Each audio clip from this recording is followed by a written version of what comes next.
Salut, on se retrouve aujourd'hui pour une nouvelle vidéo, et aujourd'hui ce n'est pas une balade photo. Alors ça fait maintenant quelques mois que c'est pas arrivé que ça soit une autre vidéo qu'une balade photo. La dernière fois c'était pour parler du 1635 qui est en train de me filmer à l'heure actuelle. Donc aujourd'hui je vais vous parler d'un autre de mes objectifs, mon premier objectif, ce 28-105 de chez Canon. Mais avant d'aborder le sujet de cette optique, je vais d'abord vous faire un petit récapitulatif de mon parcours pour que vous sachiez pourquoi à l'heure actuelle, j'aime toujours autant cette optique. Alors j'ai commencé à photographier en 2015 sur un vieux boîtier argentique de mes parents. Au cours de cette année, quelques mois après que j'ai commencé à vraiment m'y intéresser, mon père a trouvé en déchetterie un autre boîtier argentique, le Canon EOS 33, et sur ce boîtier il y avait ce 28-105 dans cet état. Donc j'ai utilisé exclusivement cette optique pendant près d'un an, et après j'ai eu pour le seconder mon 75-300 de chez Canon. À peu près 6 mois après, j'ai investi dans une bague d'adaptation M42 vers Canon pour pouvoir utiliser la série d'objectifs que j'avais. Et c'est ainsi que j'ai commencé à utiliser du coup un 24 mm 2.8 et mon 50 mm 1.7 dont j'ai déjà pu vous parler. Et à ce moment-là, j'ai complètement arrêté d'utiliser cet objectif.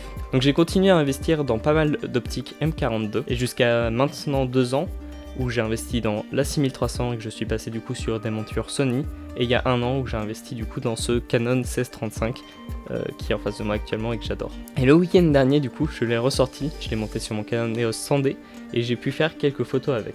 Bon du coup, pour vous montrer ce qu'il a dans le ventre, je suis sorti faire quelques photos, voir ce que ça donne. Donc là je suis monté sur le 100D qui me permet du coup d'avoir les meilleures performances d'autofocus, car avec la 6300 il a tendance à pas mal pomper.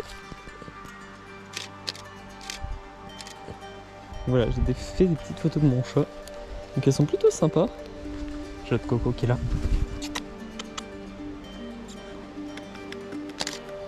Donc là pareil, j'adore. Ce que j'aime beaucoup sur des photos comme ça, c'est que même si je suis fermé genre à f4, f4.5 à peu près, comme vous pouvez voir, j'ai un beau bokeh derrière. Donc je manque un petit peu de piqué au centre, mais en vrai c'est largement passable. Et je suis assez lumineux, ce qui me permet d'être toujours avec des vitesses d'ouverture assez élevées, ce qui me permet de ne pas avoir trop de flou de mouvement. Mais en même temps je suis assez polyvalent du coup avec le 28 qui va jusqu'à 105. Voilà.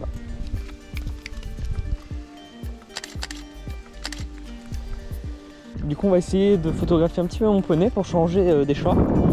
On va voir ce qui se profile, comment ça se passe et si j'arrive à le photographier. Voilà.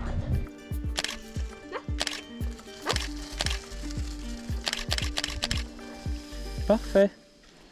Bon voilà le petit poney. Donc sur ce, c'est la fin de cette petite partie balade photo. Même si aujourd'hui c'était pas un épisode balade photo, j'aurais quand même réussi à caler une mini balade photo. Donc avec ce petit 28-105 et ce petit 100D. Bon allez, je vous reprends du coup au bureau et on finit cette vidéo. Et très sincèrement, après ce week-end de shoot, je dois avouer que je l'aime toujours autant. Et du coup, cette optique, à quoi elle me sert à l'heure actuelle? Ça va faire à peu près 1 an et demi qu'elle est sur l'étagère et qu'elle ne me sert plus du tout. Donc on va faire un petit point technique sur cet objectif. Donc à 28 mm jusqu'à 50, je n'ai plus de mise au point à l'infini sur ce modèle-là. Sur les modèles qui ne sont pas cassés, on a la mise au point à l'infini, bien sûr. Donc il va de 28 à 105 et il a une ouverture glissante de 3.5, 4.5. Ce qui nous donne tout le temps un environ f4. Ce qui est pas dérangeant et qui le rend certes pas excessivement lumineux, mais pas pour autant trop sombre pour être utilisé en intérieur. Pour une optique plutôt vieille comme celle-là, elle a quand même un très bon moteur autofocus. Donc à l'heure actuelle, je me pose la question de est-ce que je m'en rachète un, ou est-ce que je le fais réparer, ou est-ce que je prends un 28-135 stabilisé, qui serait du coup encore plus pratique sur certains points. Ou alors si au contraire je passe plutôt sur un 24-70 de 8 stabilisé ou un 24-105 f4 stabilisé, je sais pas. Mais je vous avoue, j'aimerais bien retrouver cette polyvalence qu'il m'offrait et que m'offre plus ce 16-35 ou ce 55-210. Tout ce que je pourrais dire, c'est qu'avant de réinvestir dans une optique, je vais bien réfléchir à quels sont mes besoins et est-ce que c'est vraiment un besoin ou une envie de réobtenir une optique similaire. Bon, sur ce, c'est la fin de cette vidéo. Certes, c'est une vidéo un petit peu plus courte, une vidéo différente des balades photos. Donc les balades photos devraient pas tarder à réarriver, mais vu que j'ai moins de temps pour les produire, je vais voir pour en tourner plusieurs d'affilée et donc vous les poster au fur et à mesure. Donc dans tous les cas, je vous tiendrai informé. N'hésitez pas à aller faire un tour sur mon Instagram, je le pub jamais, le lien est dans la description, ou même mon compte TikTok, le lien est également dans la description. Bon, et pour cette fin de vidéo, je vais essayer de monter ce 28-105 sur le boîtier pour faire mon outro et que vous puissiez voir la qualité qu'il offre. Voilà. Donc sur ce, je vous remercie d'avoir regardé cette vidéo. C'était mon premier objectif et moi je vous dis à une prochaine fois pour une prochaine balade photo, je l'espère, une prochaine vidéo en tout cas. Allez, ciao ciao.